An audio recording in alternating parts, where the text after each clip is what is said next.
What's going on, everybody? It is TSJ. Welcome back to another TSJ Talks episode. I really enjoy doing these because really the purpose of this channel is just to create conversation and discussion and, watch me play games and talk to all of you.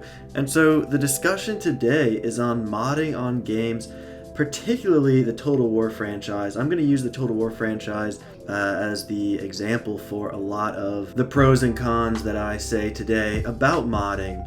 Yes, I'm going to go over the pros and cons of modding games, and then I want to hear from you down in the comments below. What is your opinion on modding? And I want to give a quick shout out to my Discord for helping me compile this list. You should definitely join the Discord if you're not in it yet. We have a great time there. We have a lot of great conversations. There's a link to that down in the first comment below, so definitely check it out. But let's start out with the pros of modding first.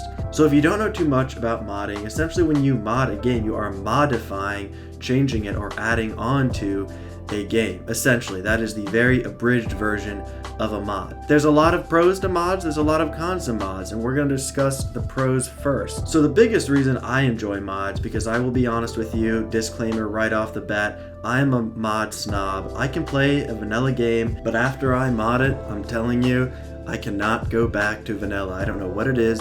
It's the situation that I've dealt with Company of Heroes 2. After I play Vikinger or Spearhead, I just can never go back to vanilla. And that is amplified tenfold with the Total War franchise. Don't get me wrong, I really enjoy the eras, of course, with the Total War franchise, but it's not necessarily just the era, it's what can be changed about the game.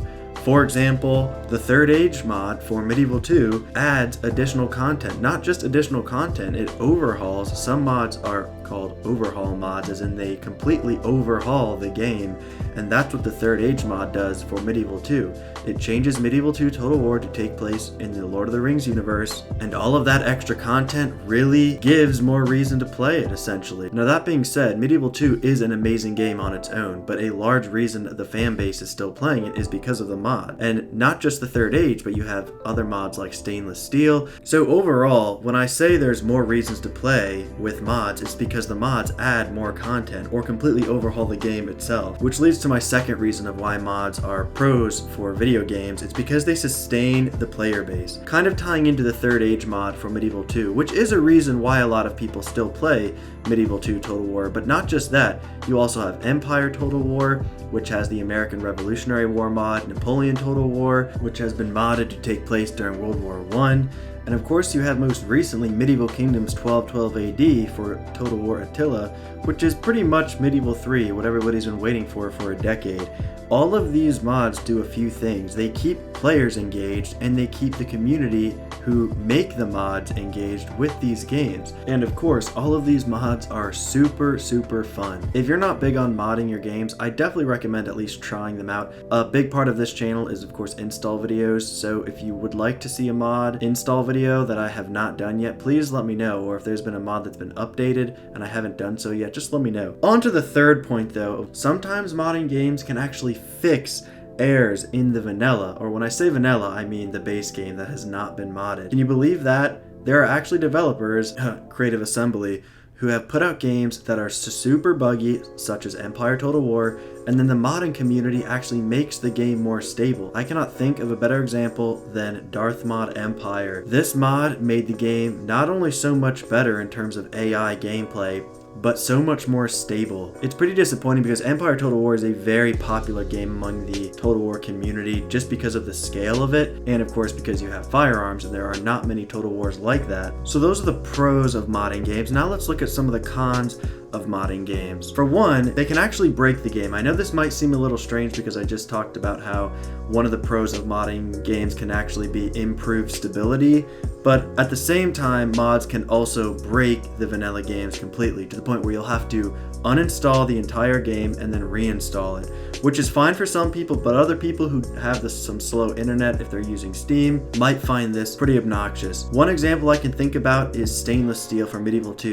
Now don't get me wrong, the mod is really epic. However, I have never been able to get more than a couple dozen turns because every time I get to France, the game always crashes. I don't know what it is about fighting against the French.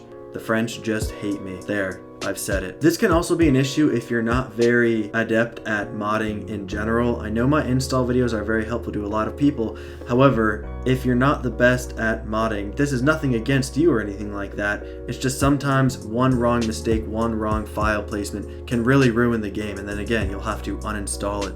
So it's really important to make sure you know what you're doing first before you install a game, because if you really enjoy playing vanilla and you make a wrong move with installation, then it can all be screwed up. Now this isn't number 2 con, but this does kind of go along with the first one I just mentioned about if you enjoy playing vanilla. Some mods don't let you choose back and forth between what you want to play, as in you can choose between playing the mod or you can choose between playing vanilla. This does limit player choice if they really enjoy playing the vanilla game. I know with the most modern Total War games such as Rome 2 and Attila for example, and of course the Warhammer franchise, they do not have this issue because of the mod manager on Steam, which is really nice, but some of the older Total Wars like Medieval 2, Empire, Napoleon in particular, you might run into that issue. Okay, another con, which is more of a social issue, not really a mod versus vanilla game issue. It's actually that it can divide the player base. I know this one might seem a little bit silly, but with the advent of social media being so in your face all the time now, and everybody's always on the internet talking and talking and talking, the conflict between vanilla players versus modding players does actually arise. And like I said, I'm a part of a lot of Total War social media groups, so I see the conflict that can arise sometimes between people who play vanilla versus those who just play modding. Now again, I personally enjoy modding games. Do I have anything against people who don't play modded games? Of course not. This isn't that big of an issue. In fact, with the Total War community in particular, there's more of a conflict or a divide in between the fan base for those who enjoy the fantasy franchise of Warhammer versus those who enjoy the historical titles. So this is pretty minor. However, a third con for mods, which is not very common, is that sometimes you have to pay the modders to play the mod. There's one I can think of right now going on for Empire Total War, where you have to donate to his Patreon to play the mod. I get this is a personal choice, and there's nothing wrong with that because modders have to make a living too. Not that their living is modding, and it's probably just a nice donation. It's just not something I would ever pay for because of course I'm paying for the main game. However, I do get that a lot of these modders do put a lot of time and effort and energy into these mods, so it's probably nice to get some monetary reward, of course. So let me know down in the comments again, are you for modding or are you against modding your games? Just let me know down below. I would love to hear from you. I again am all about modding. I think modded games are so much fun. The variety that they add to the games is great. And if you haven't tried out mods because you're a little unsure about it, I highly recommend trying it out. And if you're unsure about how to install, check out my install videos. If you enjoyed this video, be sure to leave a like and subscribe for updates on all the new content. Thank you so much for watching. Everyone stay super, and I will see you all next time.